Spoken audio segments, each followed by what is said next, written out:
What's up guys, TC here, and today I'm going to bring you a demonstration of the map building program Tiled. Now for those of you who don't know, this is the program that Chucklefish uses to make their pre-generated structures, and this is what they've allowed me to use to develop my dungeons. And it's a very powerful program. You can do a whole lot with it. It has a little bit of a learning curve, and I'll admit I'm not a master of it yet, but I do have enough of an understanding to kind of show you guys some of the stuff that you can do with it. So without wasting any time, let's just jump right into it. So first things first, you can kind of you can middle click to kind of drag around, and this is a map here. This is a kind of a pre-generated one that they give you as a template that I've been toying around with.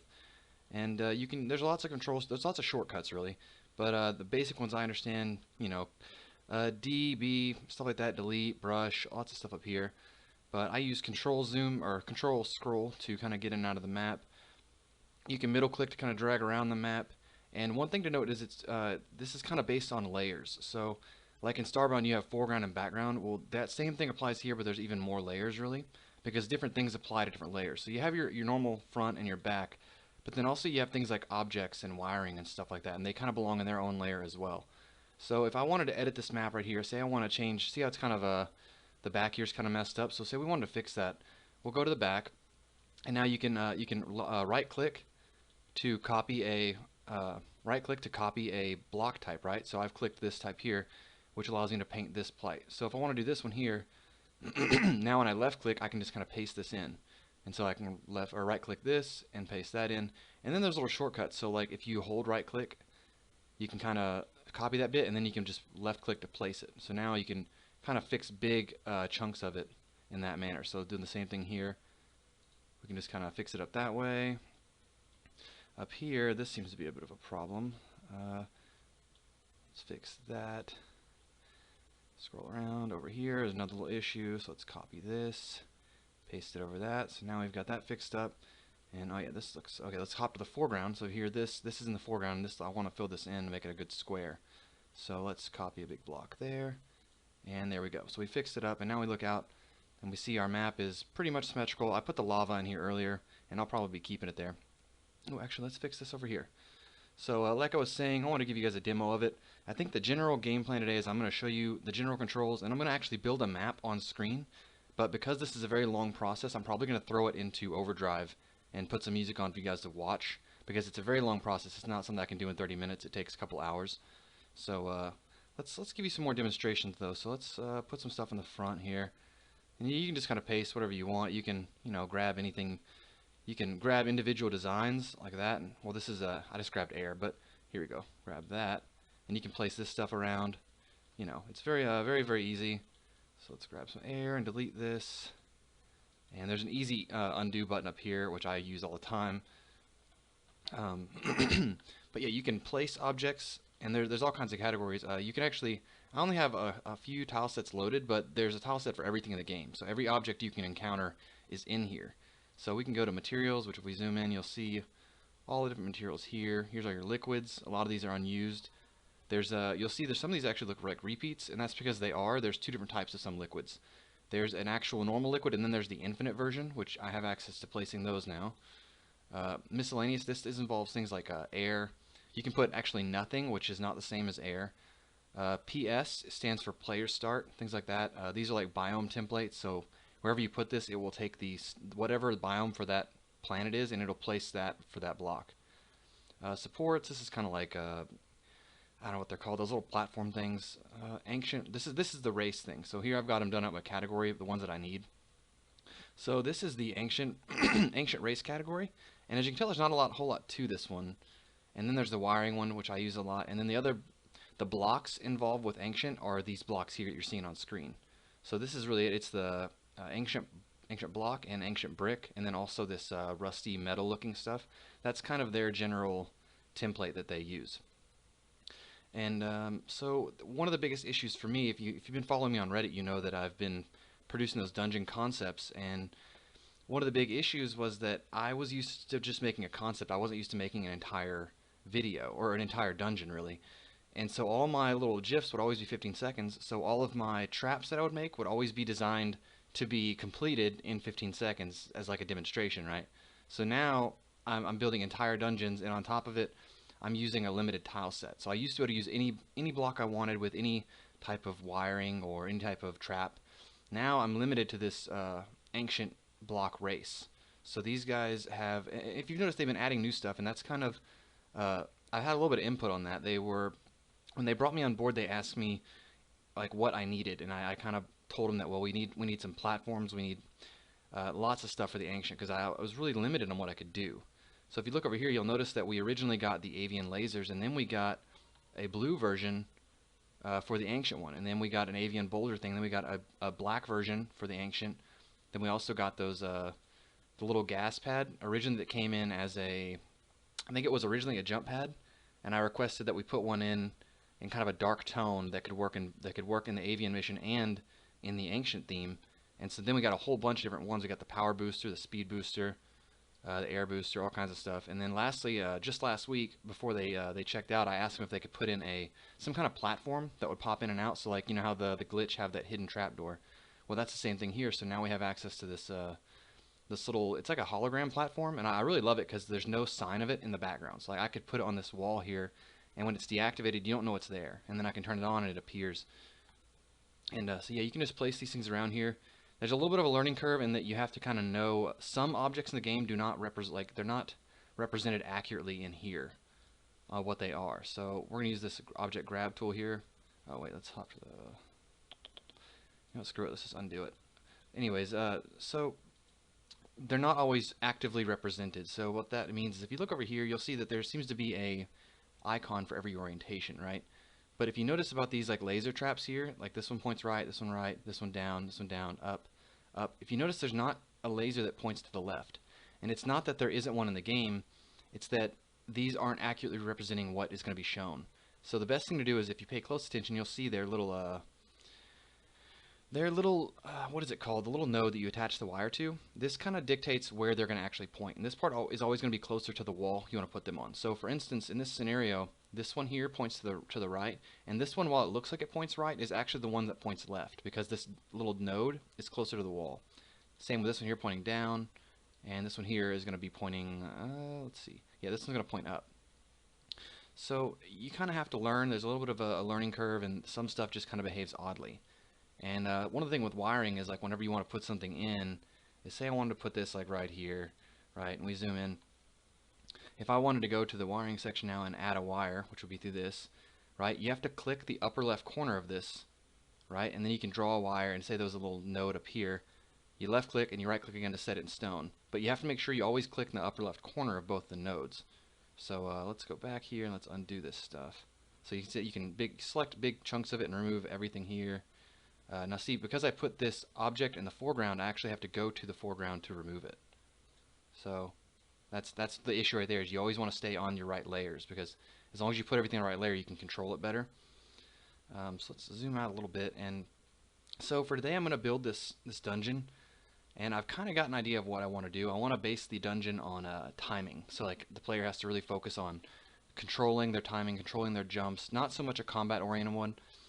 And so my general idea is I kind of want to start the player down here, and I want to have some kind of layer of these platforms that pop in and out of existence, and they have to kind of predict when it's going to appear, so they have time to move up. So essentially they're going to be here, hop on maybe a light platform, run and time their jump to get up to the next one, and so forth. Just kind of working on timing. After that, I'd have the idea to bring them across here. I want it to be a big, long platform, mix and match of solid and light platforms, and the light platforms are going to go away, but they're going to be on a sequence, so the player has to kind of basically figure out the pattern, and then they can jump across, and that way they don't fall in the lava. And they can use the little solid platforms in the middle as like a way to kind of, you know, catch their breath a little bit, stop in the middle so they don't get overwhelmed. Then over here, I'm not really sure what I'm going to do about getting them down. I have an idea about making kind of an elevator type thing, and they have to kind of time their descent to get off so they don't fall in lava. And then the last little bit, I want to be a dash where there's going to be fire shooting up out of the ground, or maybe ice, I don't know. And you have to get some that green gas on you so you have a speed boost, and you have to time your run through this big long thing of fire, and if you don't time it right, you're going to get burned. And I'm going to try to set up where it's just long enough that if you have the gas, you'll make it through fine, but if you don't have the gas, then you'll be too slow and you'll get burned. And then I'll probably just put the exit door right around here, but they'll all be walled off. So what else is there to talk about? Oh yeah, one more thing, and this has been kind of difficult for me, is that I'm stuck with using this palette here, and it's not that I'm stuck with it. I'm just having to learn to only use it, because that's really all I have permission to work with right now. And there's also rules that they've kind of instilled on me that I need to follow when I make these types of things. And it's stuff that you wouldn't necessarily think about. So for instance, I can, aside from only being able to use objects in this palette, I can't make things like I'm a big fan of those single block platforms. Like you jump out to a platform and it's only 1 block wide or 2 blocks wide, because it's a big skill gap. You know, you have to be really good at platforming to land on it. And Chucklefish has made it very clear that they're not okay with platforms that are really narrow. So a little rule I have to live by is that all my platforms that I have people jump on have to be at least 4 blocks wide. I can't have any platforms that are 3 wide or anything shorter than that, because their reasoning for it, I understand it, is that, I mean, even like aside from being hard, it has to be completable by everyone. But then also things like frame rate. All it takes is one frame rate jump, or a little blip in your frame rate, and you miss that 1 block wide jump entirely. And it gets really frustrating for something like that to kill you. But what else is there? Yeah, I have access to everything in here. So I think what we're gonna do now is I'm just gonna kind of jump in and start building a little bit, and I think I will see you guys on the side of this jump.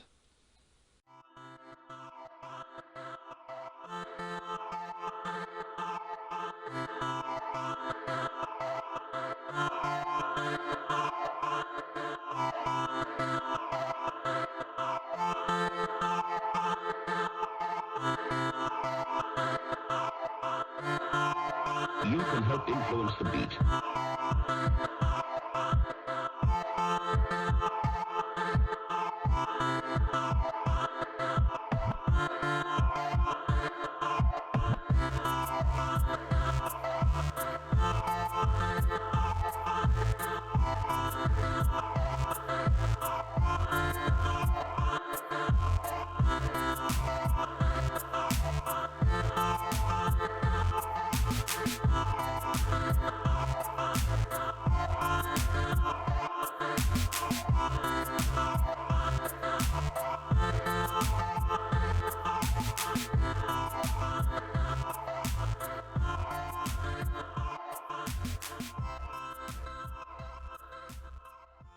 Welcome back, guys. So, I hope you guys kind of understand what was going on there. I had to kind of basically toy around with it. One thing that really throws me off with these is that, as I said earlier, their visual representation is not always how they are reflected in game.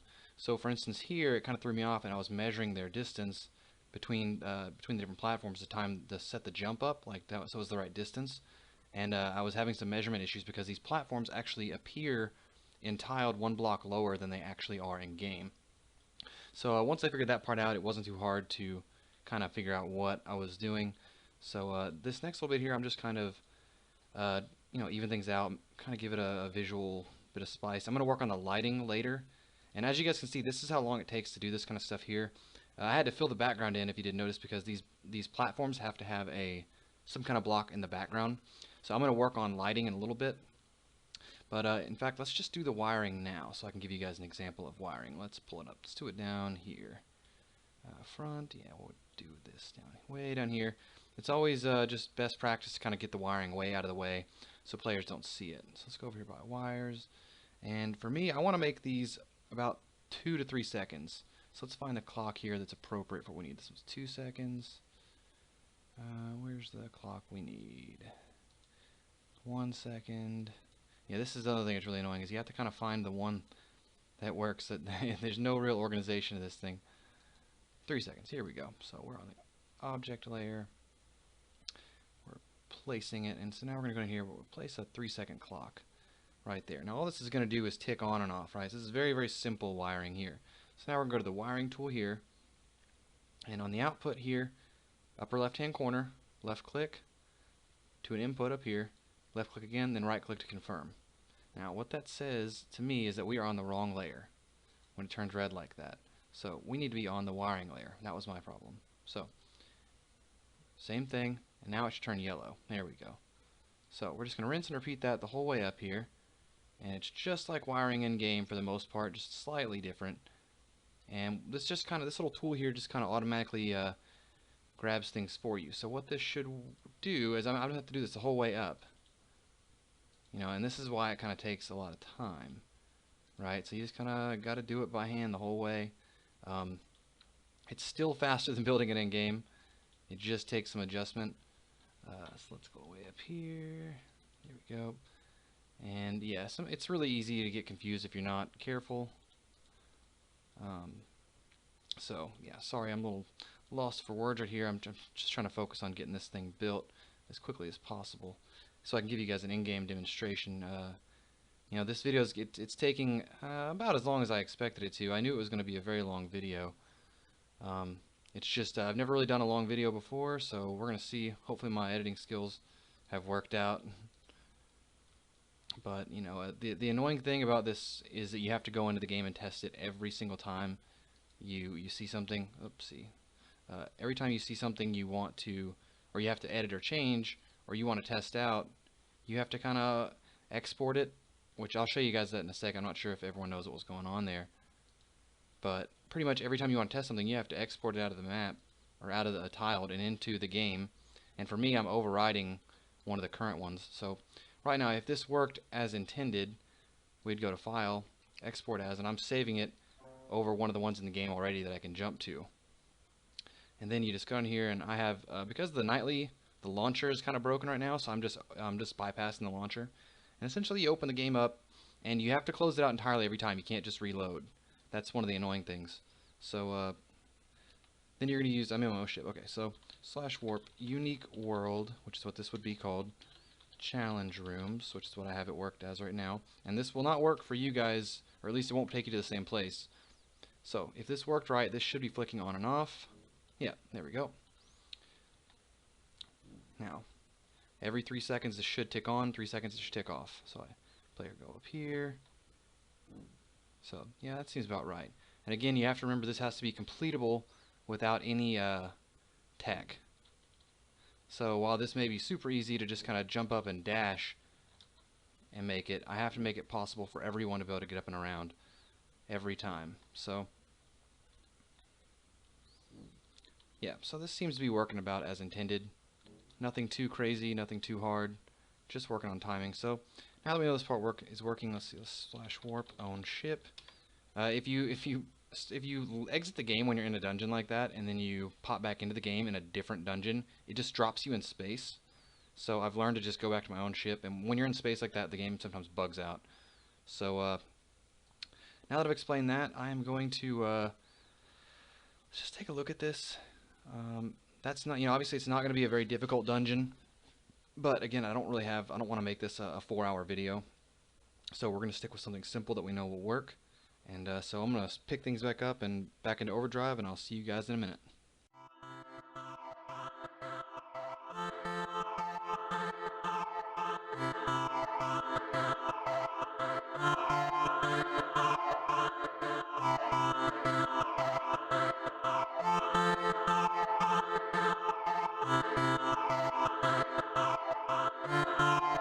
You can help influence the beat.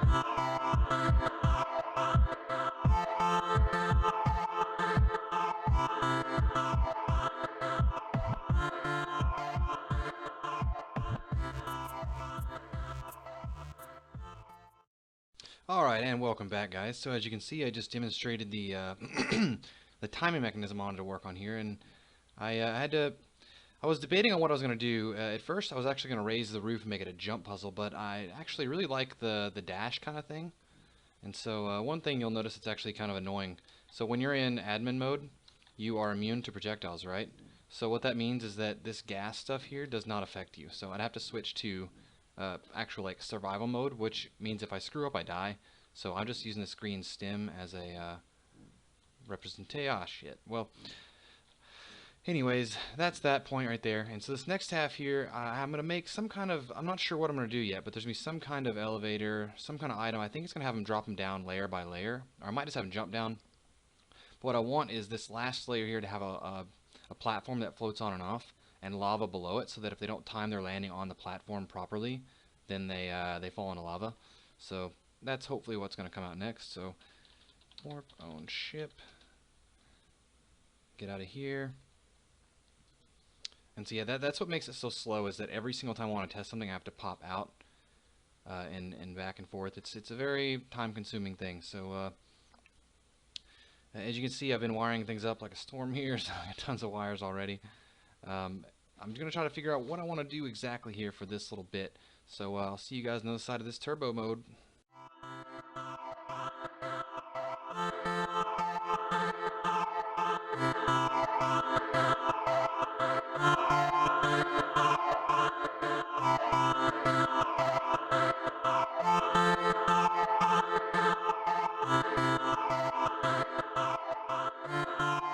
You can help influence the beat.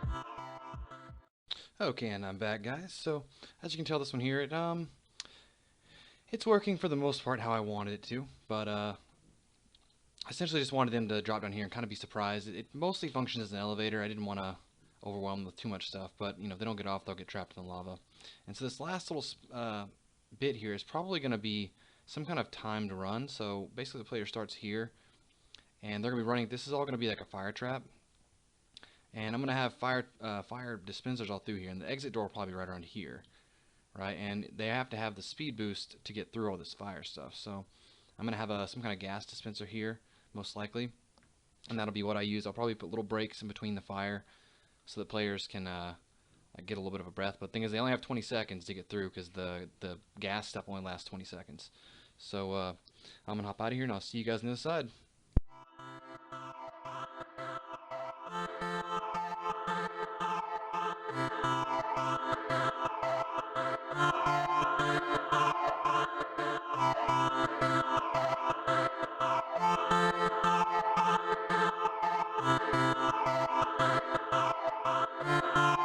You can help influence the beat.